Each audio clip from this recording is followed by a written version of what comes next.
ইসলাম কবুল করেছেন। ইসলাম কবুল করে তিনি মক্কা থেকে মদিনায় হিজরত করলেন। 1 বছর যেতে না যেতেই বদর যুদ্ধের ডাক চলে এলো। আমার নবী বদর যুদ্ধের দিন সাহাবায়ে কেরামকে নিয়ে পরামর্শ করতেছেন, সাহাবীরা শোনো, এবারে প্রথম রোজা ফরজ হয়েছে দ্বিতীয় হিজরিতে। রাসূল বলছেন, রোজা তো আসো, কিন্তু তোমরা কি জানো যুদ্ধের ডাক কিন্তু চলে এসেছে। কেন, কি হয়েছে? আবু জেহেল তার 1000 সৈন্য নিয়ে এসে লোহিত সাগরের পাশ দিয়ে ঘেসে ঘেসে সে রওনা দিয়ে সে বদর নামক প্রান্তর পর্যন্ত চলে আসছে।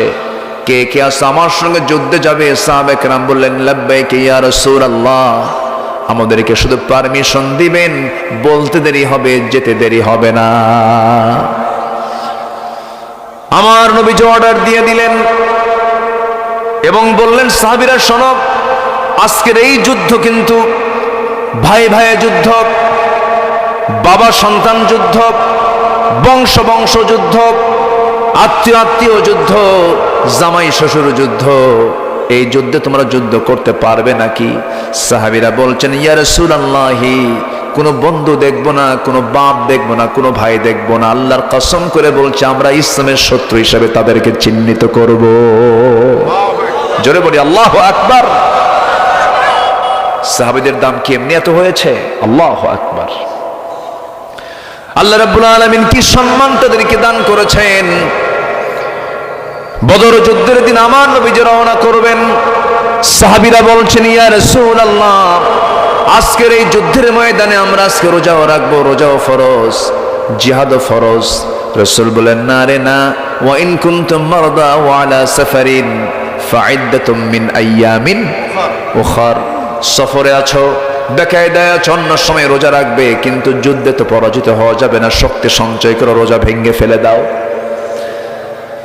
রোজা ভেঙে ফেলে দেওয়া হলো। সাহাবায়ে কেরামকে নিয়ে রাসূল যখন রওনা করবেন, শিশু ইসলাম কেবল তিনি মদিনায় ঢুকেছেন, যুদ্ধ বিধ্বস্ত। আমার নবীজি কেবল হিজরত করে আসছেন, কিচ্ছু না, আবার যুদ্ধের ডাক চলে আসছে। আমার নবীজির সৈন্য সংখ্যা খুব কম হলো, 313 জন কোথায়, ওইদিকে 1000 জন কোথায়। ঘোড়া নাই, তরবারি নাই, খেজুর গাছের ডাল ভেঙ্গে তাদেরকে লাঠি বানায়া দিয়েছে। আমার নবীজি যুদ্ধে যখন রওনা করবেন, ছোট্ট 2টা বাচ্চা, 11 বছর 10 বছরের ছোট্ট 2টা বাচ্চা নবীর সামনে দাঁড় হয়ে বলে, হুজুর, আমরা মদিনার আফরার ছেলে 2 জন বলছে আপনার কাছে আসলাম, কি বলবা বলো। হুজুর, যুদ্ধের নাকি ডাক এসেছে, জিহাদের নাকি ডাক এসেছে, আমাদেরকে পারমিশন দিয়ে দেন। রাসূল বললেন, ও আমার 2 জন ছোট্ট সাহাবী, কেমন করে অনুমতি দেব? তোমাদের গায়ের তো কোনো শক্তি নাই, তরবারি ধরার মতো কোনো বল নাই, কেমন করে পারমিশন দেব? না না, দেওয়া যাবে না। ছোট্ট 2টা ভাই, 2 জন ছোট্ট সাহাবীর মধ্যে বড়জন যে ছিল মা, সেও রাসূলকে লক্ষ্য করে বলছেন, ইয়া রাসূলুল্লাহ, আপনি যদি পারমিশন নাই দেন, তবে অন্তত আপনি আমাকে দেন, আমি ওর চাইতে বড় আছি, শক্তি আমার বেশি, হাত পা বড় আমার। ছোট্ট জন রাসূলকে লক্ষ্য করে বলছেন, হুজুর, আপনি যদি ওকে পারমিশন দেন, আমাকেও দিতে হবে, কারণ ও শুধু লম্বায় শুধু বড় হয়েছে, কিন্তু আমার মায়ের বেশি। আল্লাহু আকবার বলবেন না? আমার নবীজি মুস্কি হাসি মেরে বললেন, দেখি তোরা 2 জন কুস্তি লাগ। 2 জনকে কুস্তি লাগায় দিলেন। বড়জন ছোট জনকে নিচে ফেলে দিল। ছোট জন বড় ভাইয়ের কানের মধ্যে মুখ ঢুকায় বলছে, ভাই রে, তুমি কি আমার সঙ্গে এরকম করে আমাকে ছেড়ে তুমি একা যুদ্ধে যাবে? একসঙ্গে খাই, ঘুমাই, সব কিছু একসঙ্গে করি, খেলাধুলাও করি, ভাইরে তোমার গায়ের শক্তি একটু কমায় দাও, একটা বারের মতো তোমার বুকের উপর উঠে বুঝায় দিই আমি তোমার চাইতে কোনো অংশে কম নই।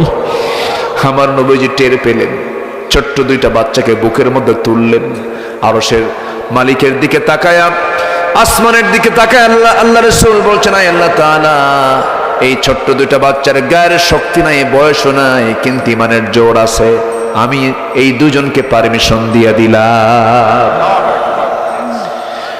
সেই যুদ্ধের ময়দানে 313 জন সাহাবী রওনা করলেন। মদিনার মসজিদ থেকে রাসূল বের হলেন 80 মাইল দূরে। কত মাইল দূরে? 80 মাইল দূরে। কিছু কিছু সাহাবী হেঁটে হেঁটে চলে গেছেন, হেঁটে হেঁটে চলে গেছেন। রোজার মাস, খাবার নাই, কিচ্ছু নাই। আমার নবীজি সাহাবায়ে কেরামকে নিয়ে সবেমাত্র কেবল মদিনায় ঢুকেছেন। না খাওয়া সাহাবী, দুর্বল সাহাবী, তাদেরকে নিয়ে যখন রওনা করলেন বদর প্রান্তরে, আমার নবীজি যাদেরকে নিয়ে দাঁড়ায় ছিলেন, সাহাবীরা বললেন, ইয়া রাসূলুল্লাহ, যুদ্ধ করতে আসলাম, কিন্তু যে জায়গা আমরা দাঁড়ায় আছি সেই জায়গাটা হলো বালুর জায়গা, বালুর মধ্যে হাঁটু পর্যন্ত গেড়ে যায়, কেমন করে হাঁটবো হুজুর? একটু আমাদের জন্য দোয়া করুন, আল্লাহ যেন সাহায্য নাজিল করেন। আমার নবীজি দোয়া করলেন, ওয়ালাকাদ নাসারাকুমুল্লাহু বিবাদরিন ওয়া আনতুম আদিল্লাহ, তোমরা অসহায় ছিলে, আল্লাহ রাব্বুল আলামিন বদর প্রান্তরে সাহায্য করেছেন, সরাসরি ফেরেশতা পাঠায়া দিয়েছেন। সঙ্গে সঙ্গে কি হলো? বৃষ্টি নাজিল হলো আকাশ থেকে। বৃষ্টি নাজিল যখন হলো বালুর উপরে, তখন বালুর উপরে যখন পানি পড়ে, বালুটা কি হয়? নরম হয় না শক্ত হয়? শক্ত হয়ে যায়, কদমটা মজবুত হয়ে গেল। কাফের মুশরিকরা যে প্রান্তে দাঁড়ানো ছিল সেই জায়গাটা ছিল এঁঠেল মাটির জায়গা, পিছলা জায়গা। বৃষ্টি যখন হলো কি হবে বলেন তো? পিছলা হয়ে গেল। আল্লাহর সাহায্য নাজিল শুরু হয়ে গেল, যুদ্ধ শুরু হয়ে গেছে। আমার নবীজি লক্ষ্য করে দেখছেন সাহাবীরা যুদ্ধেও সরাসরি তারা অংশগ্রহণ করেছে। সেই যুদ্ধের ময়দানে একজন দুজন না 14 জন সাহাবী শাহাদাত বরণ করেছেন। কতজন বলেন? 14 জন সাহাবী শাহাদাত বরণ করেছেন। কাফেরদের ভিতরে 70 জন মারা গেছে, আবার 70 জন বন্দী হয়েছে। সেই বন্দীদের ভিতরে আমার নবীজির অনেক আত্মীয় ছিলেন। আমার নবীজির সবচেয়ে বড় মেয়ের জামাই আবু সালমা ছিল, কি আবুল আস ছিলেন। আবুল আস আমার নবীর বড় মেয়ের জামাই। আমার নবীর আপন চাচা আব্বাস রাদিয়াল্লাহু আনহু, তিনিও তখন কাফের ছিলেন, তিনিও ছিলেন আবু জেহেলের নেতৃত্ব অবলম্বন করে যুদ্ধ করতে আসছিল। বদর যুদ্ধে কোনো নেতা কেউ জীবিত ছিল না, আবু জেহেল সহ সব নেতাগুলো বিদায় নিয়েছিল। আমার নবীজি বদর যুদ্ধের ময়দানে লক্ষ্য করলেন 14 জন সাহাবী দুনিয়া থেকে বিদায় নিয়েছেন। এর মধ্যে ওই যে ছোট্ট 2টা বাচ্চা যুদ্ধের ময়দানে সবার সামনে দাঁড়ায় এক সাহাবীকে ডাক দিয়ে বলে, ও চাচা, কাফিরদের নেতাকে আবু জেহেলটা কই যে বসা আছে ঘোড়ার পিঠে।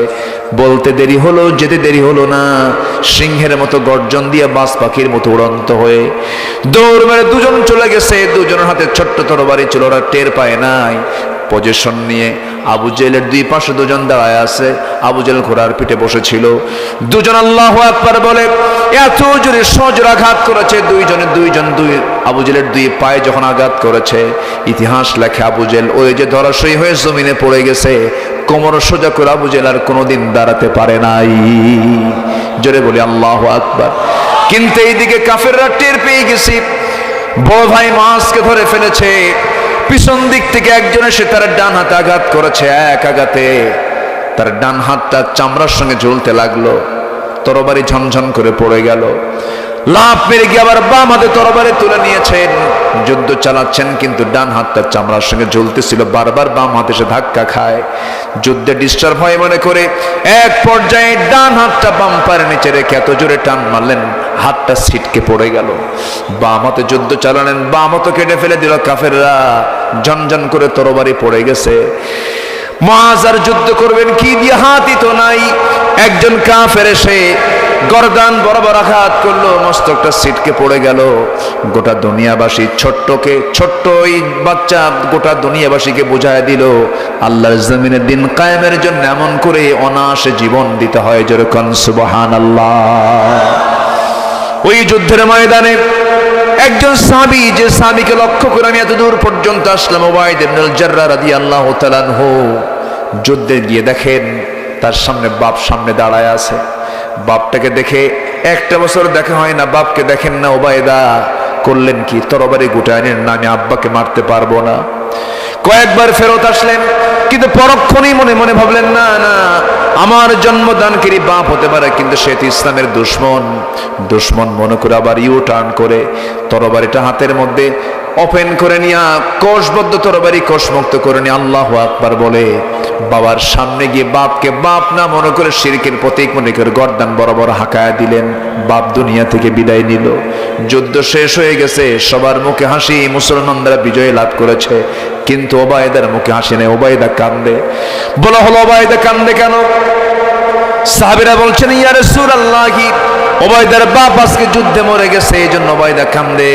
রাসূল বলেন, হায় আমার প্রিয় সাহাবী, ওবায়দার বাপকে কে মেরেছে? হুজুর আমরা কেউ মারি না, ওবায়দা নিজে মারছে।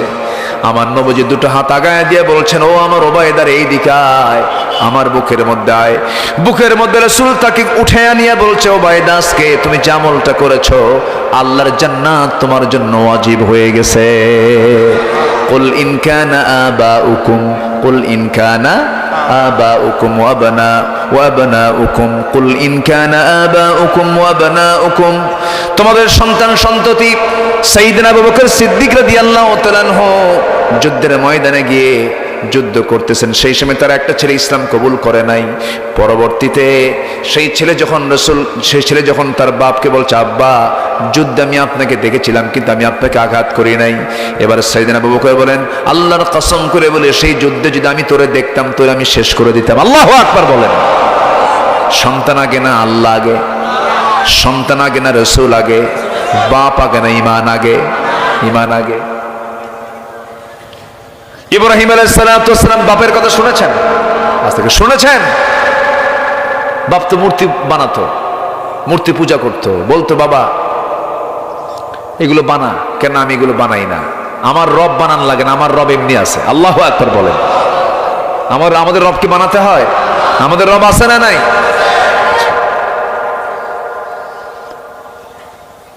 ইব্রাহিম আলাইহিস সালাম তিনি শিরক উৎখাত করেছেন।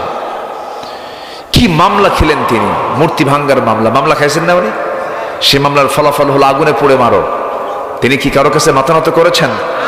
বাপটা পর্যন্ত তার বিরুদ্ধে চলে গেছে। তিনি চেয়েছেন কাকে? কাকে চেয়েছেন? আল্লাহকে চেয়েছেন। আমার বন্ধুগণ, আমার ভাইয়েরা, আল্লাহ রাব্বুল আলামিন বলছেন, বান্দারে এই সমস্ত জাগতিক জীবনের ব্যক্তি জিনিস সেগুলোর চাইতে আমাকে বেশি ভালোবাসতে হবে, রাসূলকে বেশি ভালোবাসতে হবে। এরপর একটা ইবাদতের কথা বলেছেন, ওয়াজিহাদিন ফি সাবিলিহি। আল্লাহ রাব্বুল আলামিন বলেন, আল্লাহর রাস্তায় জিহাদকে তোমাদের বেশি পছন্দের কারণ হতে হবে। এরপর আল্লাহ পাক বলছেন, কর শব্দ প্রয়োগ করা, ফাতারাব্বাসু হাত্তা ইয়াতিয়াল্লাহু বিআমরিহি ওয়াল্লাহু লা ইয়াহদিল কওমাল ফাসিকিন। জোরে বলুন আল্লাহু আকবার। এরপর আল্লাহ রাব্বুল আলামিন বলছেন, যদি তোমরা না করো, আল্লাহর আযাবের অপেক্ষা করো। আল্লাহ তাআলা ফাসিকদেরকে কখনো হেদায়েত দেন না। ফাসিকদের হেদায়েত কি আল্লাহর কাছে আছে নাকি? আল্লাহর কাছে নাই। সেই জন্য আমরা সাহায্য চাইবো কার কাছে? আসতে বলবেন না, কার কাছে? আমার জীবনে একমাত্র বন্ধু তিনি আমার কে? আল্লাহ ছাড়া কোনো বন্ধু আছে নাকি? আল্লাহ ছাড়া কোনো বন্ধু হতে পারে না। কারণ দুনিয়ার যা কিছু দেখতেছি সমস্ত বন্ধুগুলো ক্ষণিকের। একমাত্র পার্মানেন্ট বন্ধু তিনি আমার একজন, তিনি আমার কে? বউ আমার আপন না, হেরে যাবে। সন্তান আমার আপন না, হেরে যাবে। ভাই আমার আপন নয়, হেরে যাবে। সন্তান সন্ততি কেউ আমার আপন নয়, বন্ধু বান্ধব কেউ আমার আপন নয়, আমার গোষ্ঠী আমার আপন নয়। সব একদিন পর হয়ে যাবে। যেদিন আমি মরে যাব সেই দিন টের পাবো আমার আগাগোড়া একমাত্র বন্ধু তিনি আমার একমাত্র কে? ইন্নাল হামদালিল্লাহিল আকরামিল্লাযী খালাকাল ইনসানা ওয়া কাররামা ওয়া 'আল্লামাহু মিনাল বায়ানি মা লাম ইয়া'লাম। فسبحان الذي لا يحصى امتنانه باللسان ولا بالقلم. نشهد أن لا إله إلا الله وحده لا شريك له، ونشهد أن سيدنا وحبيبنا ومولانا محمدا عبده ورسوله الذي أرسله بالحق بشيرا ونذيرا وداعيا إلى الله بإذنه وسراجا منيرا فقد قال الله تعالى في كلامه المجيد وفرقانه الحميد أعوذ بالله من الشيطان الرجيم بسم الله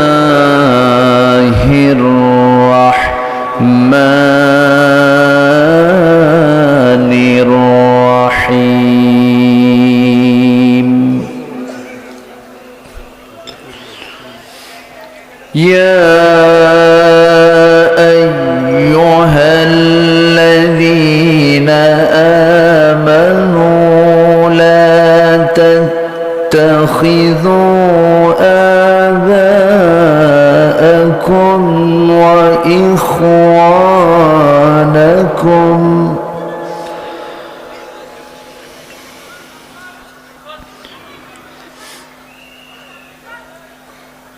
لا تتخذوا آباءكم وإخوانكم أولياء إن استحبوا الكفر على الإيمان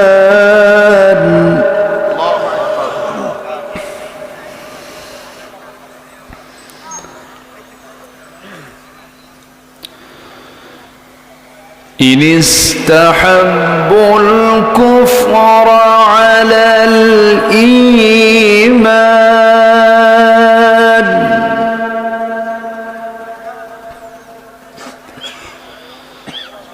ومن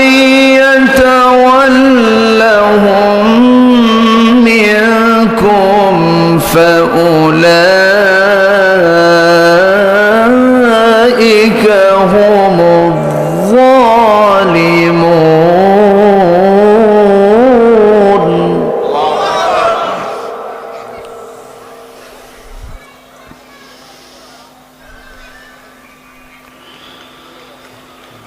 قل إن كان آباؤكم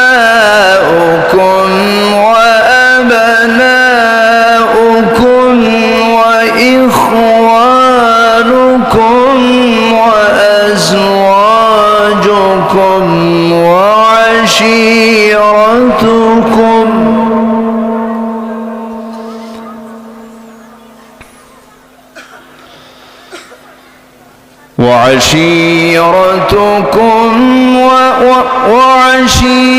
وعشيرتكم وأموال اقترفتموها وتجارة تخشون كسادها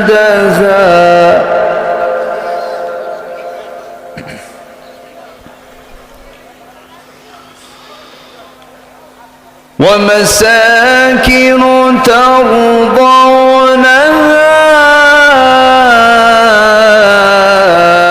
أحب إليكم من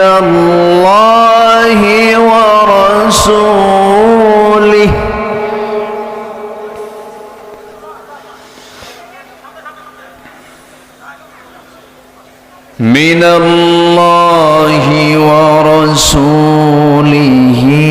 وجهاد في سبيله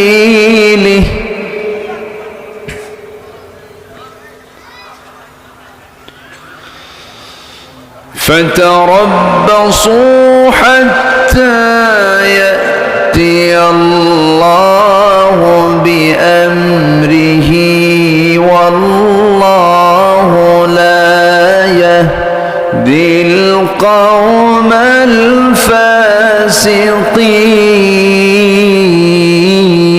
الفاسقين. الله أكبر.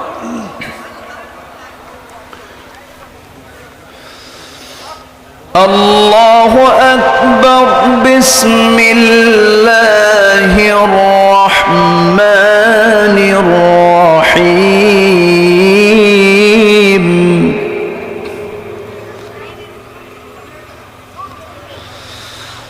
إن الله وملائكته يصلون على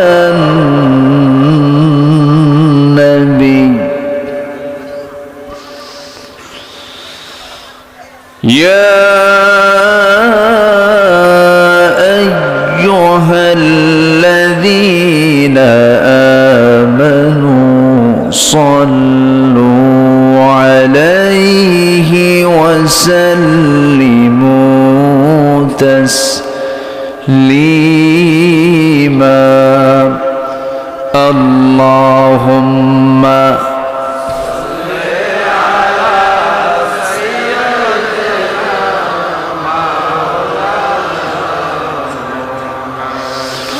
وعلى آله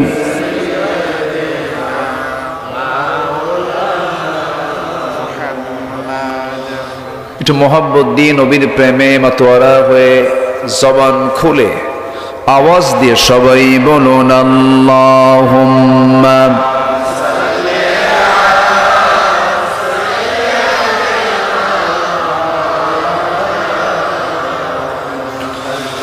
وعلى آله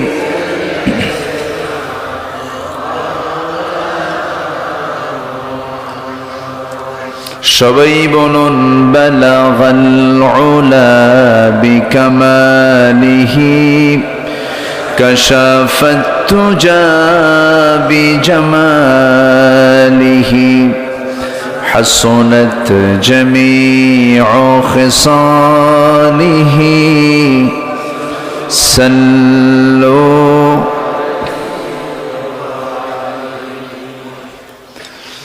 سراج الملة تمهي فخر دو عالم دلبار مولاه شريف الأنبياء نسخا كل أديان دغره بلغ العلا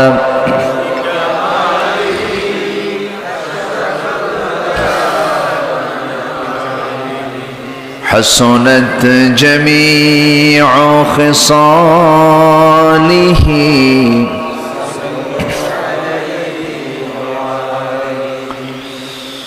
আমি কোরআনের সুর মাঝে শুনেছি যে নাম আজানের সুর মাঝেও শুনেছি সে নাম ও নাম শুনেছি আমি আমার হৃদয় হে রাসূল নবীজি তোমায়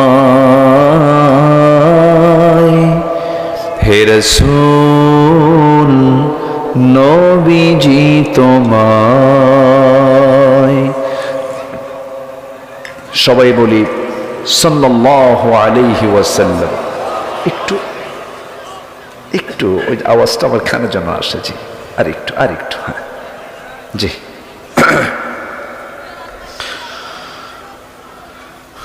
বৃহত্তর নোয়াখালী অঞ্চলের ফেনী জেলার ছাগলনাইয়া উপজেলার দক্ষিণ যশপুর ফরয়েজি বাড়ি নুরানি হাফিজে মাদ্রাসা মাহফিল ইন্তেজামি কমিটি কর্তৃক আয়োজিত নবম বার্ষিকী ওয়াজ মাহফিল 2025 মহৎ আয়োজনের সম্মানিত সুযোগ্য সভাপতি বিশিষ্ট সমাজসেবক ইসলাম দরদী ব্যক্তিত্ব শিক্ষাবিদ জনাব ইউসুফ মজুমদার, আজকের মাহফিলের বরেণ্য অতিথি হাফিজ মাওলানা মুফতি শাহজালাল মাদারীপুরী, উপস্থিত হাজারাত উলামায়ে কেরাম, ফদালায়ে ইজাম, সুশীল সমাজ, জাতির শ্রেষ্ঠ সন্তান শিক্ষক মণ্ডলী, আজকের মাহফিলের প্রধান আকর্ষণ, যাদেরকে নিয়ে আজকের এই সাজানো গোছানো বর্ণাঢ্য আয়োজন, তাওহীদের পতাকাবাহী, কালিমার ঝান্ডাবাহী, দ্বীন ইসলামের নরসারদুল বীর মুজাহিদ, প্রাণ প্রিয় সম্মানিত দ্বীনী ভাইরা, আড়ালে বসে আছেন শ্রদ্ধেয়া সম্মানিতা মা বোনেরা। আলোচনার সূচনায় আনুষ্ঠানিকতার মধ্য দিয়ে আমার পক্ষ থেকে আবারও দিল খোলা সালাম, আসসালামু আলাইকুম ওয়া রাহমাতুল্লাহি ওয়া বারাকাতুহু।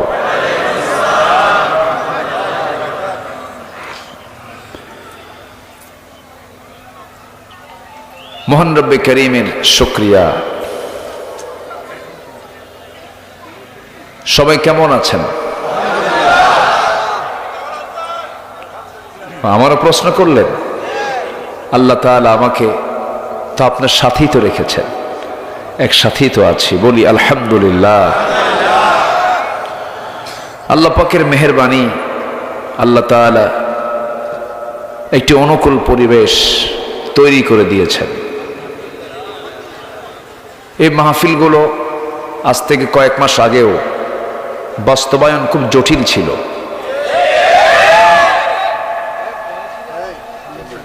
মাহফিল কমিটি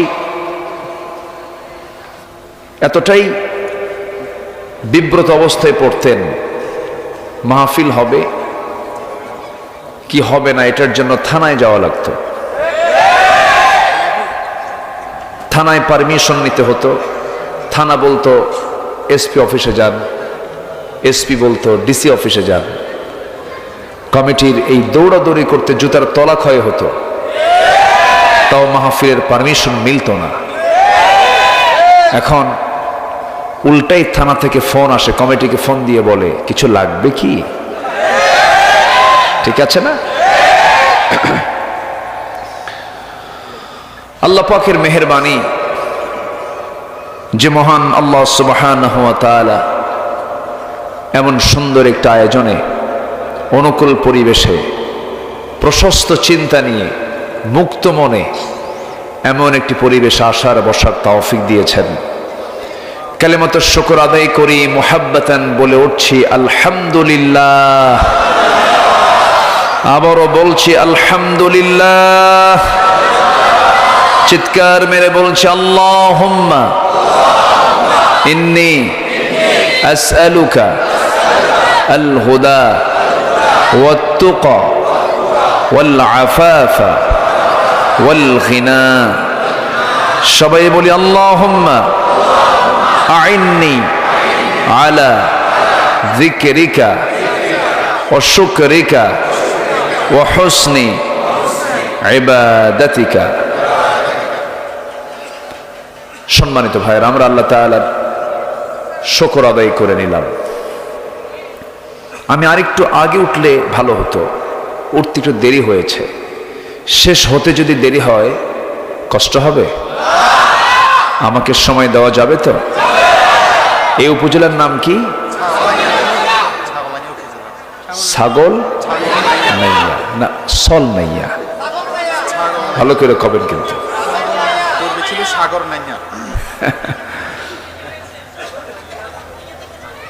হ্যাঁ, তো ছাগল এটার প্রাণীর নাম। এটা কিসের নাম? প্রাণীর নাম। খুব সোজা জাত না এটা? খুব ভালো কথা শোনে না? শোনে।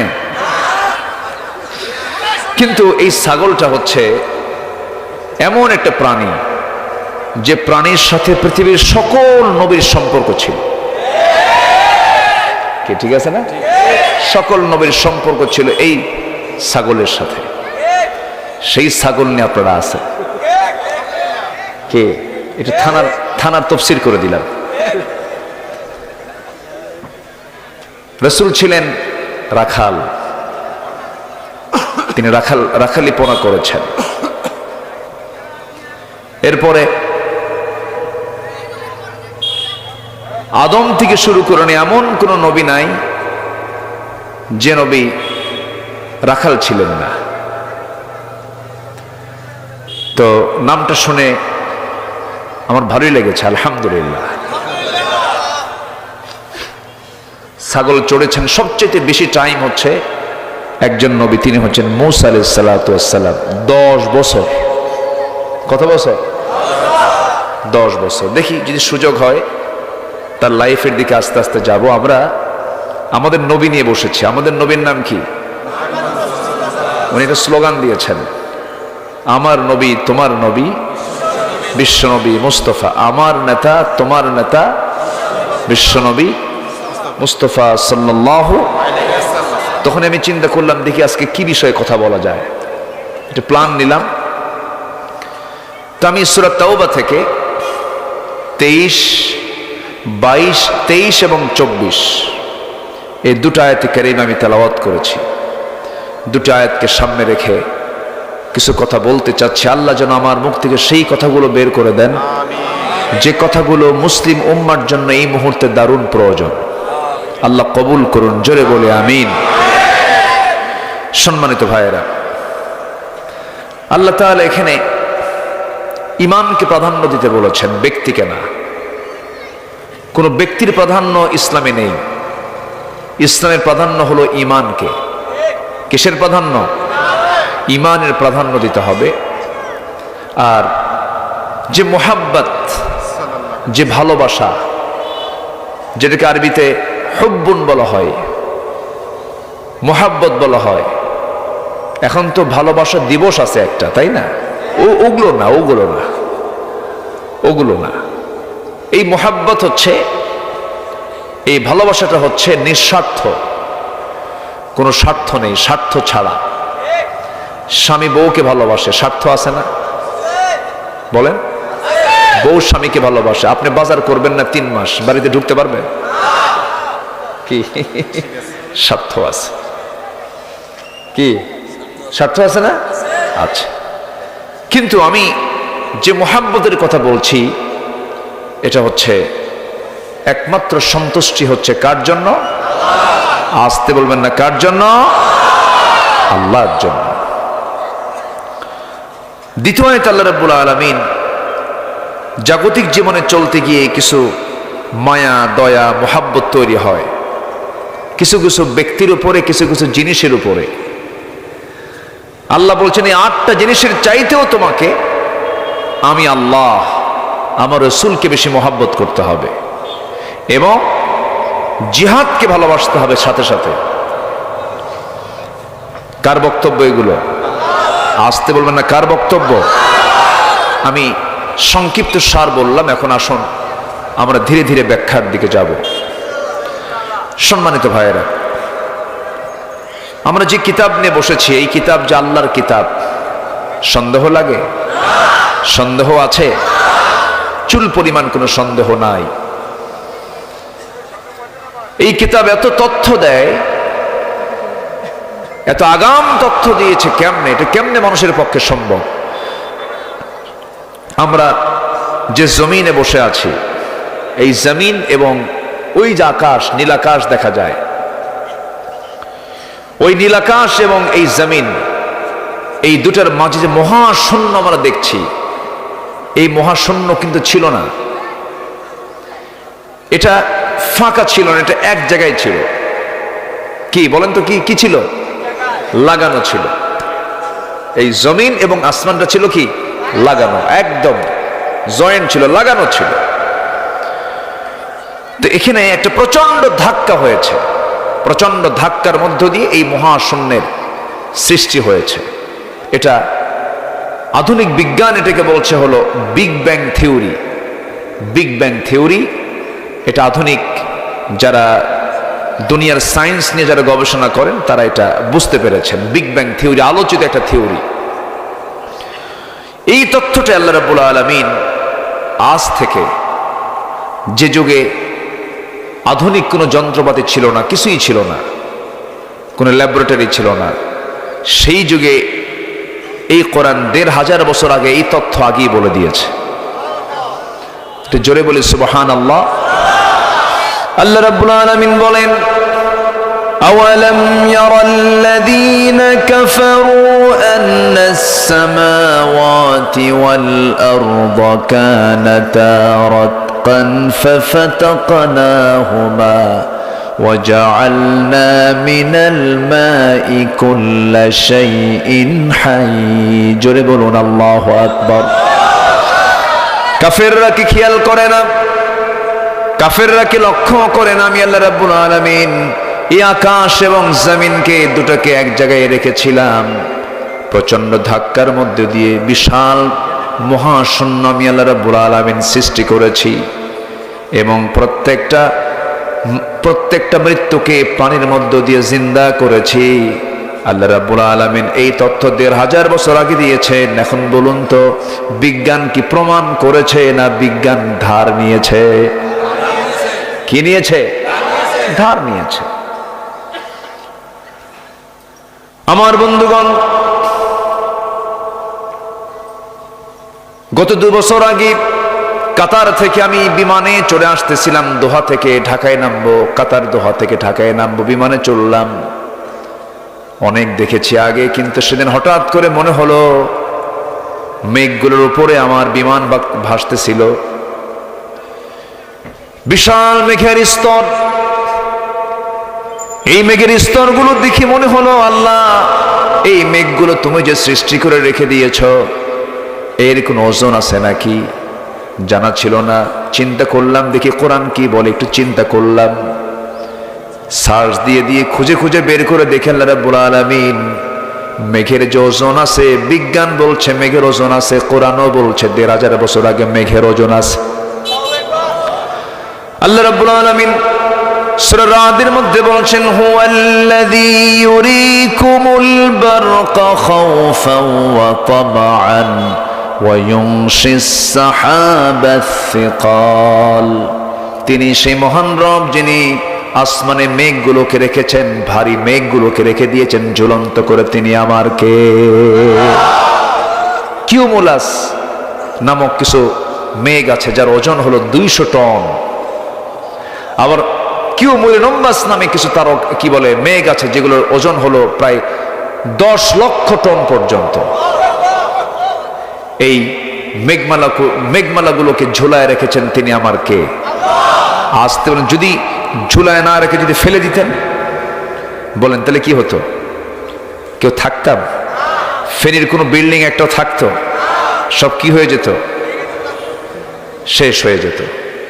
এই বিশাল ওজনের এই মেঘগুলোকে আল্লাহ পাক ঝুলায় রেখেছেন বান্দার ক্ষতির জন্য না উপকারের জন্য?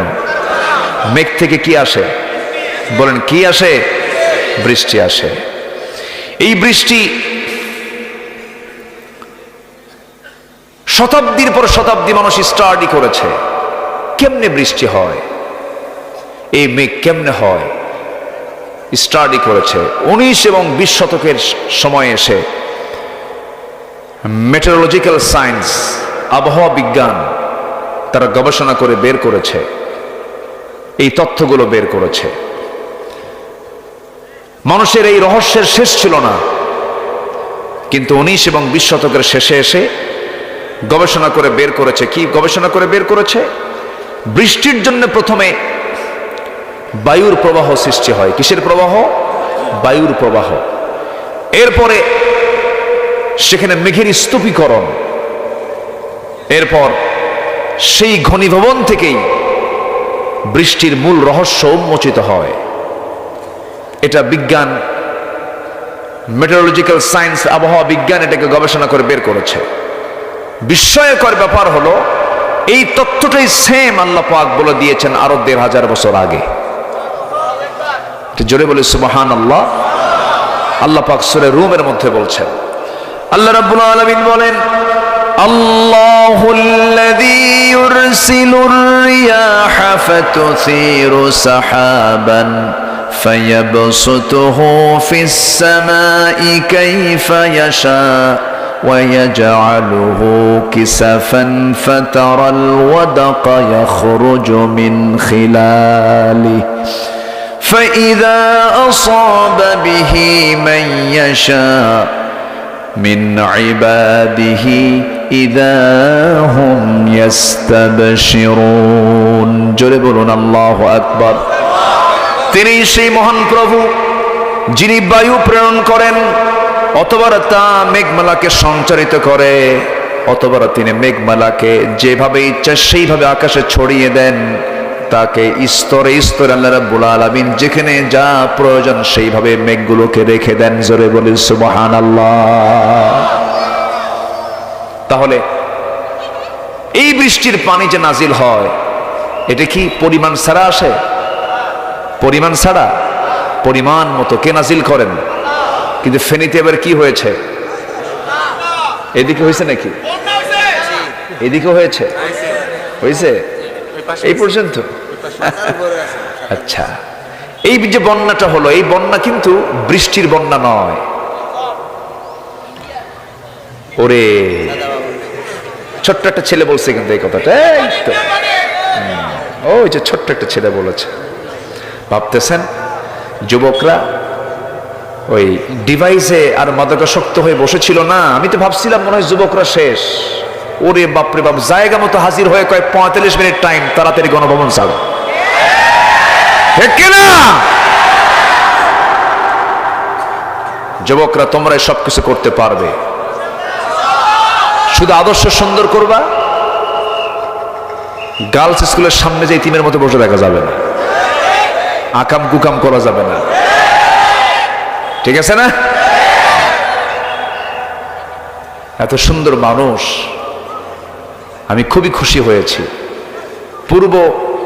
পূর্ব ফেনী আর পশ্চিম ফেনীর মধ্যে কিছু তফাত আছে না? একটু তফাত, সংস্কৃতির একটু তফাত আছে, একটু ভিন্নতা আছে। আপনাদের মধ্যে মিষ্টি ভাবটা বেশি, আলহামদুলিল্লাহ। আল্লাহ কবুল করুন, জোরে বলি আমিন। এই যে বন্যাটা হলো, এটা হলো উজানের পানি বাঁধকে হঠাৎ খুলে দেওয়ার জন্য এটা হয়েছে। পৃথিবীর কোন নদী আইনে নেই যে নদীর উজানে বাঁধ দেবে। এই বাঁধগুলো সৃষ্টি হয়েছে 71-এর পরে। 71-এর আগে সাহস পায় নাই, কারণ বোম্বিং করে উড়ে দেওয়া হতো সে সময়, ঠিক কিনা? সাহস পায় না। 74-এ ফারাক্কা বাঁধ হয়েছে। আমি ফারাক্কাবাদে গিয়েছি, দেখেছি আমি ফারাক্কার চিত্র। আপনাদের এখান থেকে কিন্তু খুব কাছেই ত্রিপুরা, না? খুবই কাছে, ভাষারও কিছু মিল আছে। ত্রিপুরার আগরতলা এয়ারপোর্ট আজ থেকে আমি আরো 8-10 বছর আগে গিয়েছিলাম। তো কিছু স্ট্রাকচার আমার চিত্রটা জানা আছে। হঠাৎ করে উজান থেকে পানি মানে হলো একটা বাঁধের মুখ তারা খুলে দিয়েছে। বাঁধের মুখ খুললে যা হয়, তাহলে এটা কি আল্লাহ দিয়েছেন, এটা বান্দার সৃষ্টি? বলেন বলেন বলেন বলেন। বান্দার সৃষ্টি। আল্লাহ তাআলা আকাশ থেকে যে পানি নাজিল করেন, সেই পরিমাণ পানি নাজিল করেন যে পরিমাণ পানি তিনি বাষ্পীয় আকারে জমিন থেকে তোলেন। এটা কম বেশি হওয়ার কোনো সুযোগ? আল্লাহু আকবার। এটাকে বলে ওয়াটার সাইকেল। এটা কি বলে? ওয়াটার সাইকেল, পানি চক্র। এই পানি চক্রটা পৃথিবীর হোল টেকনোলজি, সমস্ত প্রযুক্তিকে যদি কাজে লাগায়, কিয়ামত নাজিল হওয়া দরকার ততটুকু নাজিল করেন তিনি আমার কে। সূরা যুখরুফ আয়াত নাম্বার 11 বাড়ি থেকে মিলায়ে দেখবেন যে কি সুন্দর করে এই তথ্যগুলো আল্লাহ পাক বলে দিয়েছেন। এখন কি পরিমাণ পানি আল্লাহ তাআলা জমিন থেকে বাষ্পীয় আকারের উপরে তোলেন, বিজ্ঞান গবেষণা করে বের করেছে। এই ভূপৃষ্ঠ থেকে প্রতি সেকেন্ডে 16 মিলিয়ন টন বাষ্প হয়ে উপরে ওঠে। প্রতি সেকেন্ডে কত? 16 মিলিয়ন টন প্রতি সেকেন্ডে, যা বছরে এটার পরিমাণ দাঁড়ায় হলো 513 ট্রিলিয়ন টনে। কেউ তো আল্লাহু আকবার বললেন না। বলেন তো পৃথিবীর কোন পাইপ দিয়ে সম্ভব? বলেন পাইপ দিয়ে সম্ভব? যদি পাইপ যদি বঙ্গোপসাগরে লাগায় দিয়া সেই পাইপ যদি নিয়ে যদি পঞ্চগড়ে, বলেন তো ওই পাইপ দিয়ে যেখানে পানি পড়তো ওটা কি মানে সমতল থাকতো না? ওটা আরেক দরিয়া হতো। আল্লাহ পাক কি সুন্দর করে পানি চক্র করে এগুলো পাঠায় দিচ্ছেন। সুবহানাল্লাহ বলবেন না? তাহলে কোরআন যা বলছে আজকের বিজ্ঞান তা বলছে। তাহলে বিজ্ঞান যা বলছে কোরআন তা বলছে তা না, কোরআন যা বলছে বিজ্ঞান তাই বলতেছে। বিজ্ঞান যদি কোনো কথা বলে যদি কোরআনের সঙ্গে না মেলে তাহলে ভাবতে হবে বিজ্ঞান ভুল করছে, কোরআন ভুল করে না। আল্লাহু আকবার। কত তথ্য নিবেন, এরকম হাজারো তথ্য, 250 থেকে 300 আয়াত আছে শুধু সায়েন্সের উপরে। আল্লাহু আকবার, জোরে বলি আল্লাহু আকবার। অনেক কথা আছে। আমাকে সময় দিচ্ছেন তো নাকি? কারো কোনো সমস্যা নাই? আল্লাহ পাক এই কোরআনে অনেক উদাহরণ দিয়েছেন, মেসাল দিয়েছেন। যেরকম একটা মেসাল দিয়েছেন মশার মেসাল। কিসের মেসাল? মশার উদাহরণ দিয়েছেন। আছে না একটা আয়াত আছে না, মশার মেসাল তিনি দিয়েছেন। তিনি মশাকে নিয়ে কথা বলেছেন। এখন কাফের মুশরিকরা কয় তোমার আল্লাহর কাম নাই কাজ নেই, কোরআনের মধ্যে মশার কথা বলছে। মশা কোনো প্রাণী হলো নাকি? বলছে না এরকম? বলছে সূরা বাকারা। আল্লাহ রাব্বুল আলামিন বলেন ইন্নাল্লাহা লা ইস্তাহি আন ইয়াদরিবা মাসালাম মা বাউদাতান فما فوقها فأما الذين آمنوا فيعلمون أنه الحق من ربهم وأما الذين كفروا فيقولون ماذا أراد الله بهذا مثلا يضل به كثيرا ويهدي به كثيرا وما يضل به إلا الفاسقين জোরে বলুন আল্লাহু আকবার। সূরাতুল বাকারা আয়াত নম্বর 26, 26 নম্বর আয়াত। আল্লাহ রাব্বুল আলামিন মশার উদাহরণ এই জায়গায় দিয়েছেন। কাফের মুশরিকরা বলল তোমার আল্লাহর কাজ নাই কাম নাই, এই মশা একটা উদাহরণ দেওয়ার কোনো জিনিস হলো নাকি? আল্লাহ পাক বলছেন এটা দিয়ে কাউকে হেদায়েত দেন, কাউকে গোমরাহি করেন। কার কথা? আল্লাহর কথা। কিন্তু এই মশাকে ছোট চোখে দেখার কোনো সুযোগ নাই। যেমন এই মশা যত বেশি খাবে তার হায়াত তত বেশি লম্বা হবে না কমে যাবে? যে মশা বেশি খায় তার হায়াত কমে না বাড়ে? যত বেশি খাবে যত বেশি রক্ত তার পেটে তুলবে তার হায়াত তত কমে যাবে। ঠিক তেমনি মানুষের মধ্যে যে লোকগুলো অন্যায় করে যারা পেট ভরাবে তাদের হায়াতও কমে যাবে। কমছে না? কমছে না? আছে আছে। সব মশার মতো খাইছে বেহুশ হইয়া। ও বোঝে নাই যে বেশি খাইলে মরতে হবে। কি করে নাই তারা?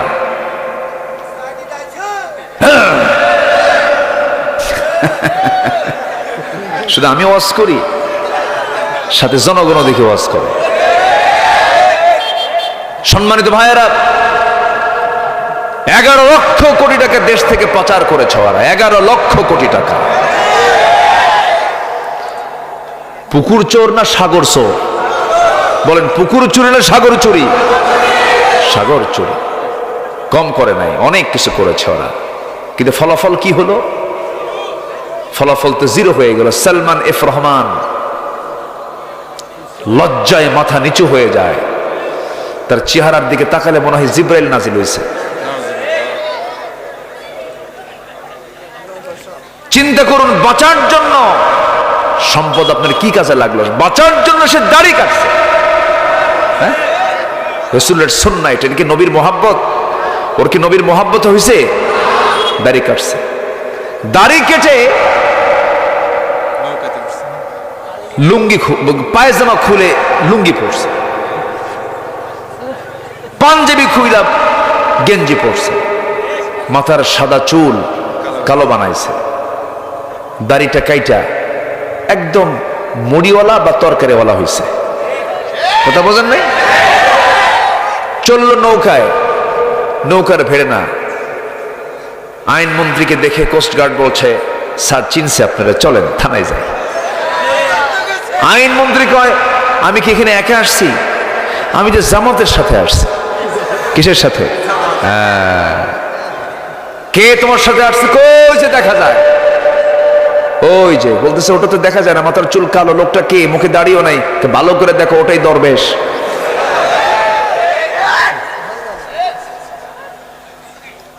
ওরা চেয়েছিল আলেমদেরকে উলঙ্গ করতে, আল্লাহ ওদেরকে ন্যাংটা বানায় ছেড়েছেন।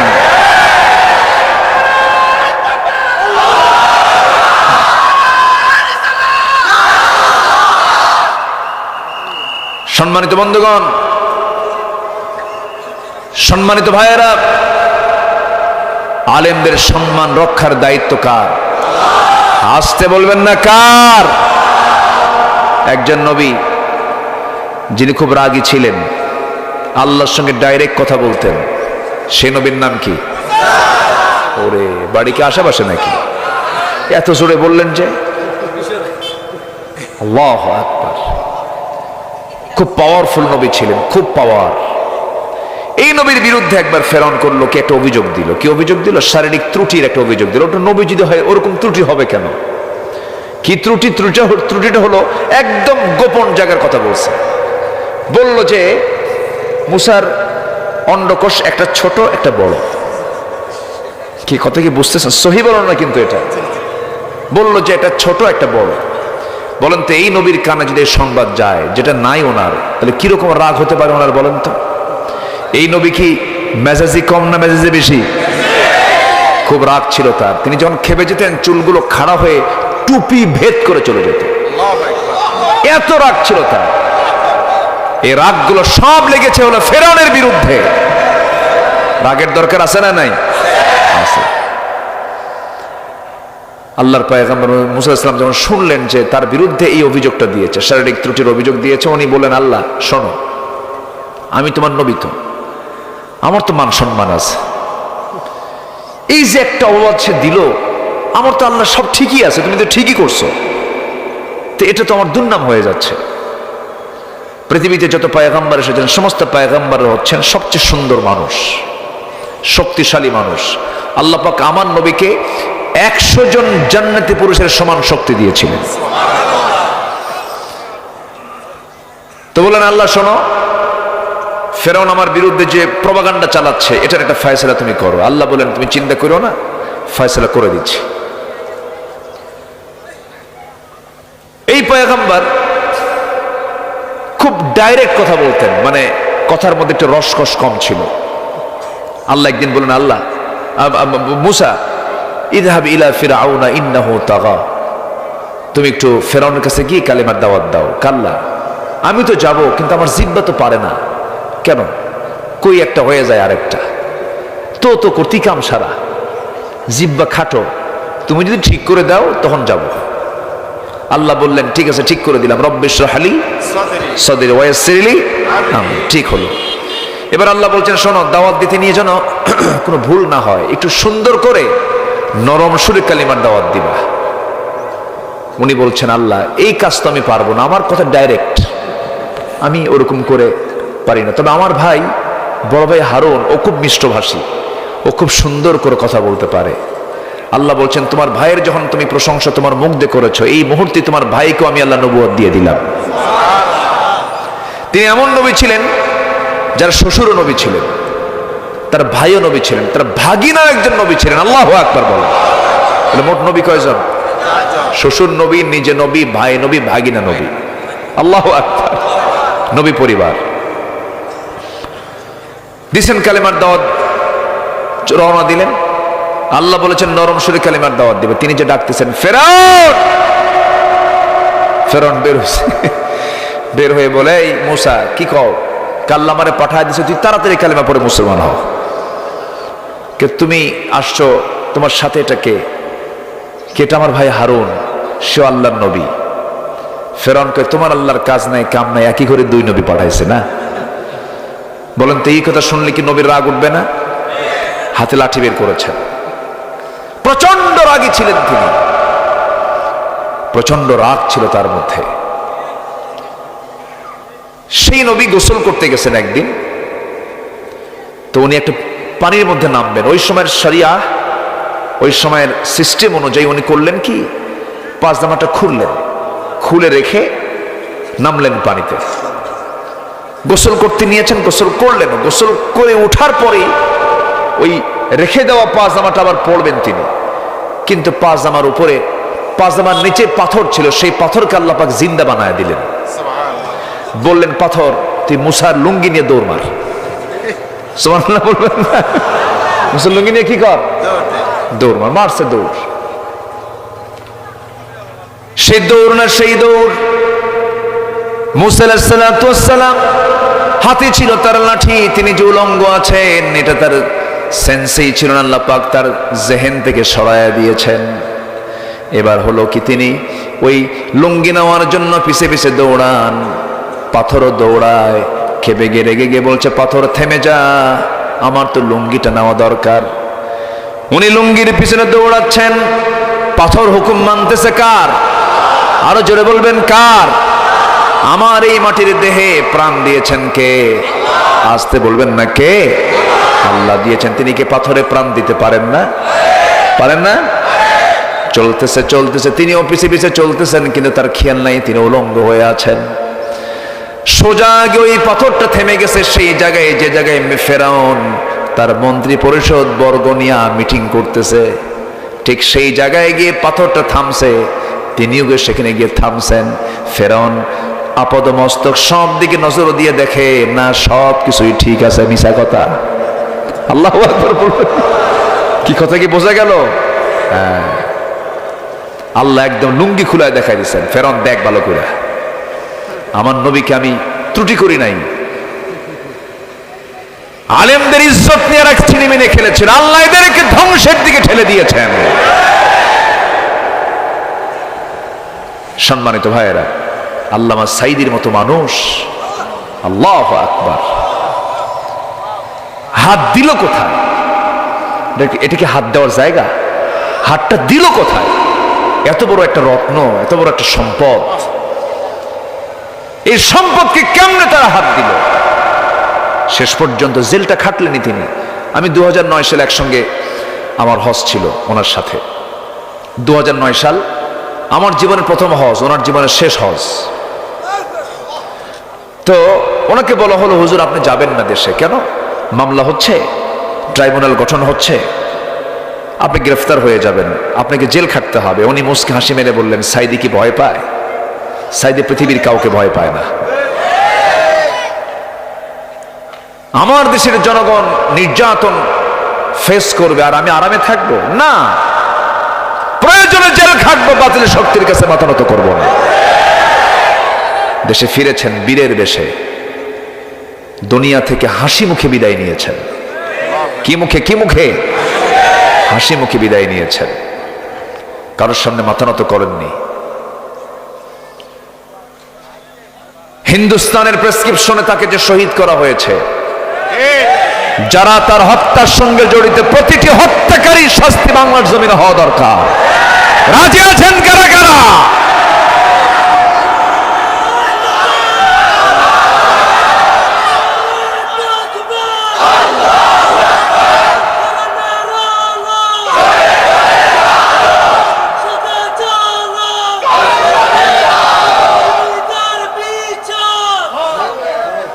আল্লাহ কবুল করুন। জোরে বলে আমিন, আরো জোরে আমিন।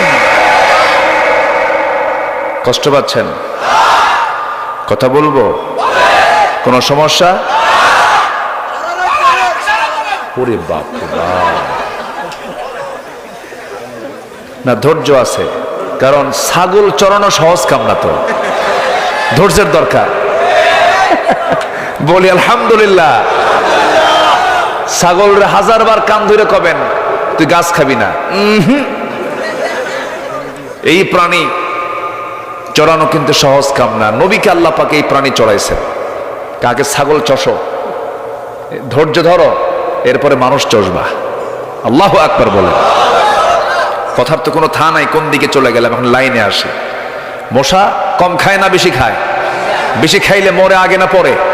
যত বেশি খাবে তত বেশি আগে মরবে, তত আগে মরে যাবে। এক নাম্বার 2, আল্লাহ পাক যেখানে মশার কথা বলেছেন, এখানে মশার আরবি দিয়েছেন হলো বাউদাতান। বাউদাতান আল্লাহ পাক এখানে যেই বাউদাতান বোঝাচ্ছেন, এটা হচ্ছে স্ত্রীলিঙ্গ, স্ত্রী মশাকে বুঝিয়েছেন, গোলতা। হ্যাঁ, বাউদাতান, এটা স্ত্রী মশাকে বোঝানো হয়েছে। মশা কামড়ায় কিন্তু পুরুষ না, স্ত্রী মশাই কামড়ায়। কি মশা কামড়ায়? স্ত্রী মশা কামড়ায়। এবং এরা এত মানে এদের মানে নাকের পাওয়ার এত বেশি, আপনি ঘরের মধ্যে শুয়ে আছেন, দেখবেন একটা মশাও নাই, শুধু শুয়ে পড়ছেন আপনি, লাইটটা বন্ধ করা মাত্র কানের কাছে এসে কি শুরু করে? হ্যাঁ, সারে গামা পাধানিসা শুরু করে না? জি, বসেন। এত সুন্দর মানুষ আপনারা, বলি আলহামদুলিল্লাহ। জি, তাহলে আমি দেখলাম একটা মশাও নাই, কিন্তু এই মশাগুলো আসলো কেমন আপনারা টের পাইল? লাইটও তো নাই। আমি লাইট দিয়ে দেখলাম নাই, লাইট বন্ধ, অন্ধকারে এসে নাকের কাছে কানের কাছে সারে গামা পাদানিসা শুরু করে দিছে। বুঝলেন নাই? আসলো কেমনে? বিজ্ঞান বলতেছে 75 ফিট দূর থেকে সে মানব অস্তিত্ব ফিল করে। 75 ফুট দূর থেকে টের পায় যে এখানে কোন একটা আল্লাহর বান্দা শুয়ে আছে। আল্লাহু আকবার বলবেন না? কত ফুট দূর থেকে? 75 ফুট। আমার নাকের কি এত পাওয়ার আছে? কুকুর কিন্তু আরো সিরিয়াস, ডগ স্কট কয় না, ওর ঘ্রাণ শক্তি আরো মারাত্মক, সিরিয়াস ওটা। সম্মানিত ভাইয়েরা, নাম্বার 3 হলো মশাকে তুচ্ছ ভাবার কোনো কারণই নাই। কারণ মশা প্রাণীটা দেখতে যদিও ছোট, কিন্তু ওর যে পাখা আছে, পাখা নড়ালেই তো আওয়াজ হয়। পাখা নড়ালেই কি হয়? আওয়াজ হয়। তো এই পাখাটা যে নড়ায়, সায়েন্স বলতেছে পৃথিবীর কোনো মেশিনও এত দ্রুত নড়ে না। প্রতি সেকেন্ডে মশা তার পাখা নড়ায় হলো 300 থেকে 600 বার করে। তাহলে মশা কি ছোট কিছু? বলেন ছোট কিছু? নাম্বার 4, মশাকে নিয়ে হাসাহাসি করার কিচ্ছু নাই। নমরুদ মরছে কার কামড় খায়া? বলেন কার কামড় খায়া? বলেন লা ইস্তাহি আন ইয়াদরিবা মাসালাম মা বাউদাতান ফামা ফাওকাহা। আল্লাহু আকবার বলেন। তাও কি মশা? ন্যাংরা মশা। হ্যাঁ, সুস্থ মশাও না, একদম পাহাড়ের মুখ খুলে দিয়েছেন, গুহার মুখ খুলে দিয়েছেন, এক চোটে বের হয়েছে অনেকগুলো বাহিনী। এর মধ্যে যেটা দুর্বল, সেই দুর্বলটাকে আল্লাহ পাক সিলেক্ট করেছেন ওকে মেরে ফেলার জন্য। আরেকটা উদাহরণ দিয়েছেন, মিসাল দিয়েছেন আল্লাহ পাক মাকড়সার। কিসের বলেন তো? মাকড়সার আরবি কি? সূরাতুল আনকাবুত। সূরাতুল আনকাবুত। আল্লাহ তাআলা কাফিরদের দৃষ্টান্ত দিয়েছেন, যারা আল্লাহকে ছাড়া অন্য কাউকে গ্রহণ করে তাদের দৃষ্টান্ত দিয়েছেন মাকড়সার সাথে। কিসের সাথে?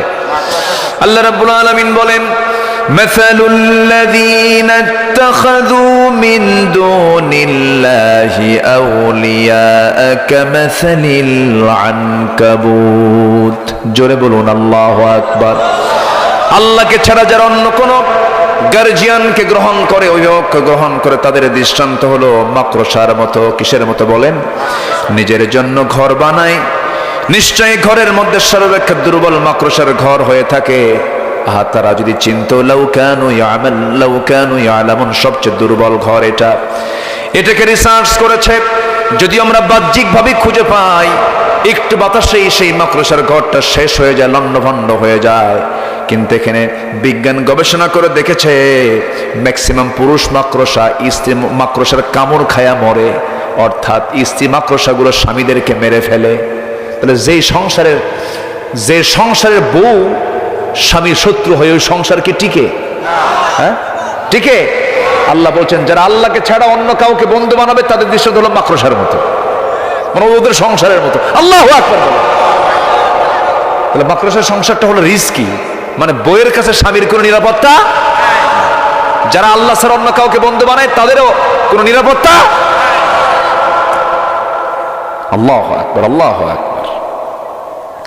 সম্মানিত ভাইয়েরা, অনেক কথা, এখন আমরা একটু আয়াতে আসি।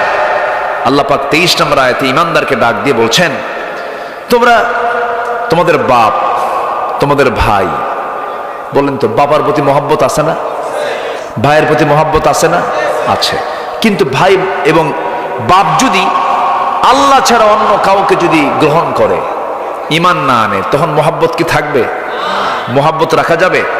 ঈমান আগে না মোহাব্বত আগে? বলেন, ঈমান আগে না মোহাব্বত আগে? মোহাব্বত আগে, এটা মাথায় রাখতে হবে। আমি কি শেষ করে দেব? ওই যে যাই ওই যে যাচ্ছে, যে ধরেন তো। ও আচ্ছা, যে ওই যে একটু নাম্বার তুলছে, নাম্বার নিম্নচাপ, নিম্নচাপ। ঠিক আছে, কোনো চাপ চুপ থাকলে সমস্যা নাই, দয়া করে কেউ ঊর্ধ্ব চাপে যাবেন। ঊর্ধ্ব চাপ হলো বিড়ি খাওয়া চাপ। এই চাপও কিন্তু কম না, দারুণ খাওয়া খায়। শীতের মধ্যে কমে না বাড়ে? বাড়ে। ওরে ইটের ভাটা ফেল, এত খাওয়া খায়, কি যে মজা পায় আল্লাহ জানে। অনেকদিন আগে এক বুড়ো চাচা আমার বাম পাশে এরকম একটা জায়গা থেকে উঠে বলে, হুজুর আপনি তো বিড়ির বিরুদ্ধে ওয়াজ করলেন, কিন্তু আমি তো থাকতে পারি না, আমি ছাড়তে পারবো না কোনোদিন। কিন্তু আমার আরেকটা টেনশন, হুজুর কি কবর নিয়ে, কবরে কি বিড়ি পাওয়া যাবে না? দেখছেন, তাহলে ওয়াজটা শুনলো কিসে বলেন? এরকম কিছু অজ্ঞ আছে। কেন খাবো আমরা এগুলো? নেশা কেন করতে যাব আমরা? আবার মাহফিল এসে প্রশ্ন করে, হুজুর বিড়ি খাওয়া কি জায়েজ আছে? উনি জায়েজের চেষ্টায় আছেন, যেটা জায়েজ করা যায় কেমনে। আল্লাহ সকল নেশা থেকে জাতিকে হেফাজত করুন, জোরে বলে আমিন। নেশা থেকে আল্লাহ পাক বাঁচান। আমার বন্ধুগণ, একটু কান লাগাবেন। সকল কিছুর উপরই ঈমানকে প্রাধান্য দিতে হবে। বাপ বলেছে ঈমান ছাড়ো, শুনবো না। ভাই বলেছে ঈমানটাকে ছেড়ে দাও, শুনবো না। কারণ সবার কিছুর আগে আমার হলো ঈমান, আমি আল্লাহকে বেশি ভালোবাসবো। কিন্তু যারা ওমাইয়াতাওয়াল্লাহুম মিনকুম, যারা ঈমানকে বাদ দিয়ে যারা ওই সমস্ত ভাই এবং বাপদেরকে যারা গার্জিয়ান বানাবে, মুরব্বী বানাবে, আল্লাহ পাক বলছেন এই সমস্ত বান্দাগুলোই হলো জালিম। একই পরিবারে এক বাবার 4 ছেলে, 4 ভাই, 4 জন 4 দল করে, 4 জন 4 দল করে। যখন যে সরকার ক্ষমতায় আসে, বলে ভাই তোমার দল তো এখন আসছে ক্ষমতায়, এখন আমাদের চালাও তুমি 5 বছর। আসে না নাই? আসে না নাই? আসে না নাই? এটা কি ঈমানের লক্ষণ না জালিমের লক্ষণ? ঈমানের লক্ষণ না মুনাফিকের লক্ষণ? মুনাফিকের লক্ষণ। সম্পর্ক হবে কার জন্য? আবার সম্পর্ক ভাঙবে কার জন্য? কাউকে দেওয়া হবে কার জন্য? কাউকে দেওয়া হবে না কার জন্য? আল্লাহর জন্য। ফাকাদ ইস্তাকমালাল ঈমান। আল্লাহ রাব্বুল আলামিন এবার বলছেন দ্বিতীয় আয়াতে, হে জানায়ে দেন, কুল ইন কানা আবাউকুম ওয়া আবনাউকুম ওয়া ইখওয়ানুকুম ওয়া আজওয়াজুকুম ওয়া আশীরাতুকুম ওয়া আমওয়ালুন ইকতারাফতুমুহা ওয়া তিজারাতুন تخشون كسادها ومساكن ترضونها أحب إليكم من الله ورسوله وجهاد في سبيله فتربصوا حتى يأتي الله بأمره والله لا يهدي القوم الفاسقين। জোরে বলুন আল্লাহু আকবার। হে রাসূল, আপনি বলে দেন 8টা জিনিসের চাইতেও বেশি প্রিয় হতে হবে আল্লাহ এবং তার রাসূল এবং জিহাদকে বেশি মহব্বত করতে হবে। সে 8টা জিনিসের 1 নাম্বার হলো তোমাদের পিতা। তোমাদের কি? 1 নাম্বার হলো বাবা, নাম্বার 2 হলো তোমাদের সন্তান, নাম্বার 3 হলো তোমাদের স্ত্রী, নাম্বার 4 হলো তোমাদের গোত্র, নাম্বার 5 হলো তোমাদের সম্পদ যা তোমরা অর্জন করেছো, নাম্বার 6 হলো বাসস্থান, নাম্বার 7 হলো ওই সমস্ত বাসস্থান যে সমস্ত বাসস্থানগুলোকে তোমরা খুব প্রিয় মনে করো। আমার ভাইয়েরা, বাড়ির প্রতি টান আছে না নাই? বলেন, আসতে বলবেন না, আছে না নাই? ব্যবসার প্রতি টান আছে না নাই? আছে।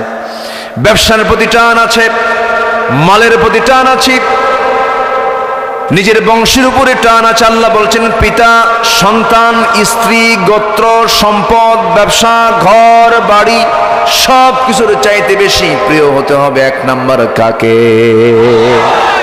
কাকে প্রিয় মনে করতে হবে? আল্লাহকে। আমার ভাইরা, সাহাবীদের জীবনের দিকে তাকান। একজন সাহাবীর কথা মনে হয়ে গেল, এই জন্য সে আল্লাহর ডাক যখন দিবেন সেইটাকে সাড়া দেব। আজান হবে, কোথায় যাব? আসতে হলো না, কোথায় যাব? 5 ওয়াক্ত নামাজ পড়বেন কারা কারা? একটু হাত তুলে দেখান তো দেখি। জোরে বলি ইয়া আল্লাহ, আরো জোরে ইয়া আল্লাহ, আরো জোরে ইয়া আল্লাহ। আমাদেরকে 5 ওয়াক্ত সালাত আদায় করার তৌফিক তুমি আল্লাহ দিয়া দাও।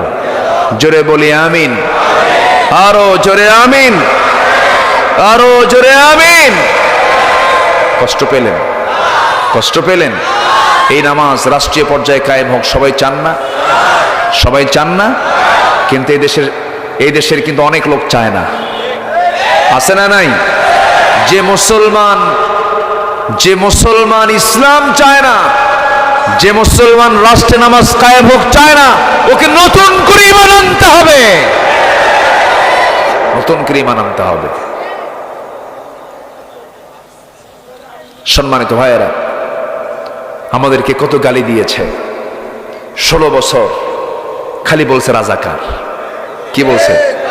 রাজাকার। কেন? আমরা ইসলাম চাই, আমরা কোরআন চাই, এটাই হচ্ছে আমাদের দোষ। কিন্তু আল্লাহর কি ফয়সালা, সে রাজাকার শব্দটিকে আল্লাহ পাক ব্র্যান্ড বানায় দিলেন।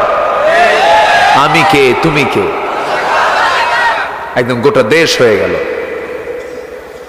সম্মানিত ভাইয়েরা, অহংকার করা যাবে না। শুধু বলেছে রাজাকারের নাতিপুতিরা চাকরি পাবে, শুধু এতটুকুন বলেছে। এটা কি বিনয়ের কথা না অহংকারের কথা? বিনয়ের অহংকার। রাজাকারের নাতিপুতি কি আল্লাহর বান্দা না? আল্লাহর বান্দা কি না? যদি কেউ ভুল করে তার দোষকে তার সন্তানকে দেওয়া যাবে? দেওয়া যাবে? ধরেন দোষ করছে, তার দোষ কি সন্তানের হবে, নাতির হবে? এই সমস্ত কথা হলো অহংকারের কথা। অহংকার আসবে যখন, পতন হবে তখন। তাই তো হয়েছে।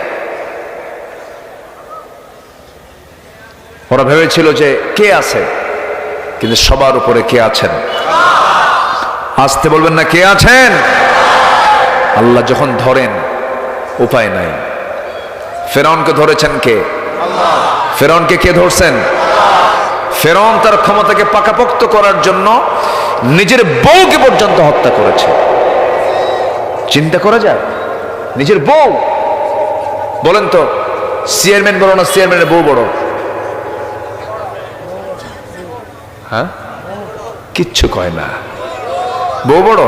ওরে বাপরে বাপ, এটা বিশাল ব্যাপার।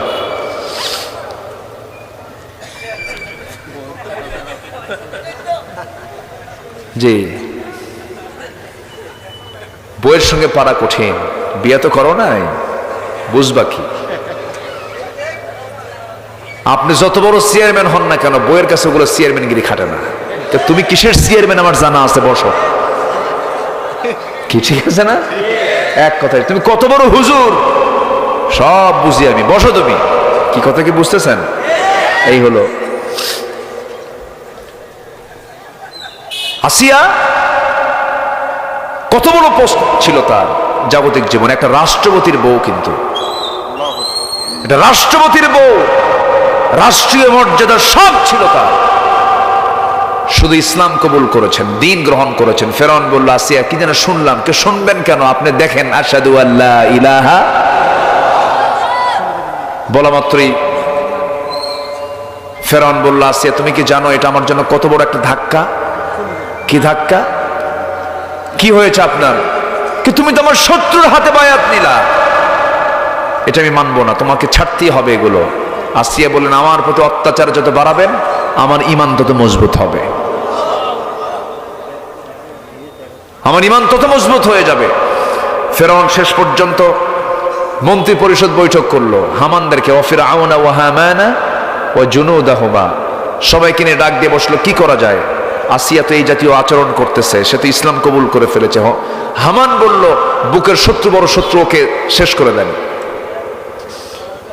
এসে বলল, আসিয়া এখনো সময় আছে, তুমি ছেড়ে দাও। তিনি বললেন, আমি আমার নাকের মধ্যে জান্নাতের ঘ্রাণ পাচ্ছি। জোরে বলে সুবহানাল্লাহ। কি স্বামী আগে না আল্লাহ আগে? বলেন, বউ আগে না আল্লাহ আগে? আছে না, আছে না এরপরে? এই যে ওয়া আবনাউকুম ওয়া ইখওয়ানুকুম ওয়া আজওয়াজুকুম ওয়া আশীরাতুকুম, আল্লাহু আকবার। শেষ পর্যন্ত আসিয়া আলাইহিস সালাম মৃত্যুর মুখোমুখি হয়ে গেলেন। জল্লাদ করাত নিয়ে সামনে দাঁড়ায় গেছে, ভয়ঙ্কর করাত নিয়ে সামনে দাঁড়ায় গেছে, দু টুকরা করে তাকে শেষ করে দেওয়া হবে। শেষবারের মতো ফেরাউন এসে বলল, আসিয়া আমার যৌবন তোমার কাছে, তোমার যৌবন আমার কাছে, তুমি আমার স্ত্রী, আমি তোমাকে কত দাম দিয়েছি, একটাবারের মতো আমার দিকে তাকাও। জীবন যাচ্ছে, সংসারে চলে যাচ্ছে, একটাবার তুমি আমার দিকে তাকায়া তুমি ছেড়ে দাও। তিনি বলছেন, শোনেন আমার স্বামী, আপনি আমাকে যে ব্যাপারে আপোষ করতে বলছেন, এই ব্যাপারে কোনো আপোষ করা যাবে না, কারণ আমি আমার সব বন্ধুত্ব আমি বর্জন করতে পারি, কিন্তু আমার আল্লাহর বন্ধুত্ব আমি ছাড়তে পারবো না। দুনিয়ার সব ছেড়ে দেব, কিন্তু আমি আমার আল্লাহকে কখনো ছাড়বো না। আসিয়া আলাইহিস সালাতু ওয়াস সালাম এই আয়াতের বাস্তব প্র্যাকটিক্যাল করে দিলেন। কি সুন্দর না? কি বাস্তবতায় তিনি মিলে গেলেও তার জীবন। যখন জল্লাদ তার সামনে যখন হাজির হয়ে গেছে, কি বলে করাত নিয়ে যখন দাঁড়ায় গেছে, সেই সময় আসিয়া আলাইহিস সালাতু ওয়াস সালাম শেষবারের মতো আল্লাহকে সুন্দর করে তিনি জিজ্ঞাসা করছেন, আল্লাহ আমি তোমার কাছে কিচ্ছু চাই না।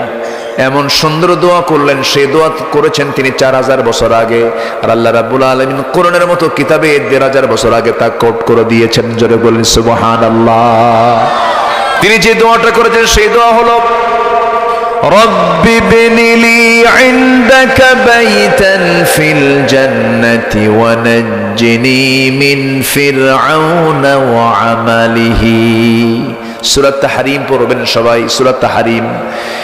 সেই জায়গায় এই আসিয়া আলাইহিস সালাতু ওয়াস সালামের একটা দোয়ার কথা আসছে। তিনি দোয়া করতেছেন, আল্লাহ তাআলা রব্বি বিনিলি ইনদাকা বাইতান ফিল জান্নাহ, তুমি আমার জন্য বানায় দিবা বাইতান, এক বচন না বহু বচন, এক বচন, বাইতান বুয়ুতুন বহু বচন। তিনি ঘর চেয়েছেন দুইটা না একটা, একটা ঘর চেয়েছেন, তুমি আমাকে একটা ঘর দিয়ে দিবা। জান্নাতে তো ঘরের সংখ্যা অনেক থাকবে, মন যা চাবে তাই পাবে, কিন্তু তিনি আল্লাহর কাছে জান্নাত চাচ্ছেন হলো একটা ঘর। কিন্তু তিনি তার দোয়াটা কত সুন্দর দোয়া, তিনি বলছেন, আল্লাহ তুমি আমাকে একটা ঘর দিবা, কিন্তু সেই ঘরটা হওয়া চাই তোমার ঘরের দেওয়ালের সাথে।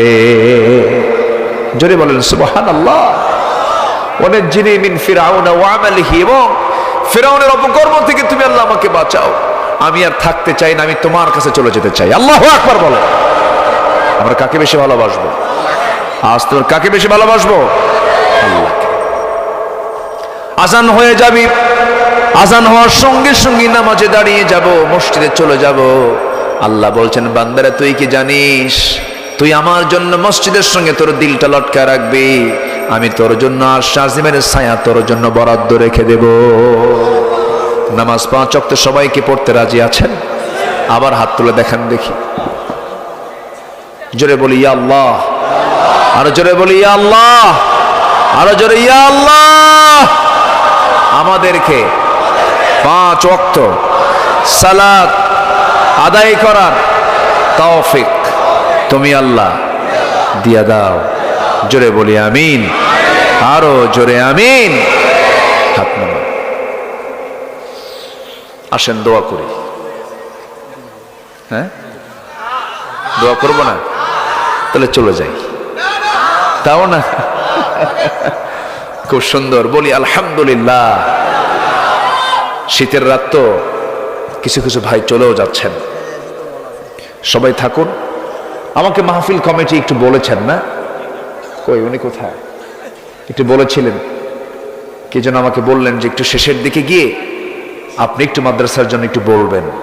আমি মাদ্রাসার জন্য সবার কাছে 3টে জিনিস চাচ্ছি। নাম্বার 1, যে মাদ্রাসা গড়ে উঠেছে এই মাদ্রাসার জন্য সবাই দোয়া করবেন না?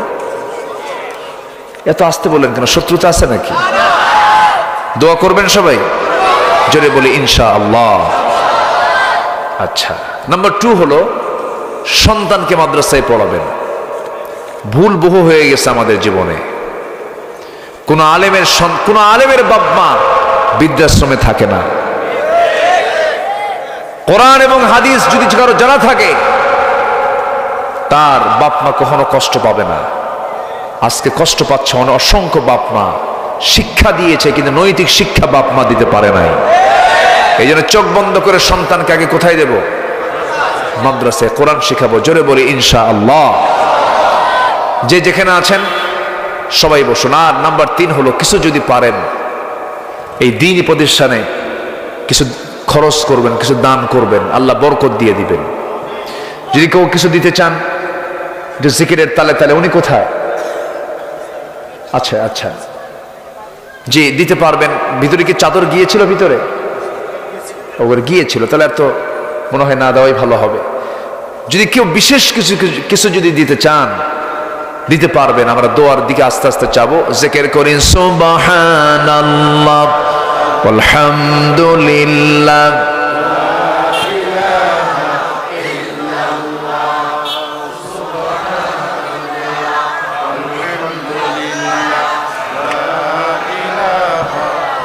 আমি কিন্তু উঠতে বলি নাই, আমরা একসঙ্গে দোয়া করবো। জিকির করি লা ইলাহা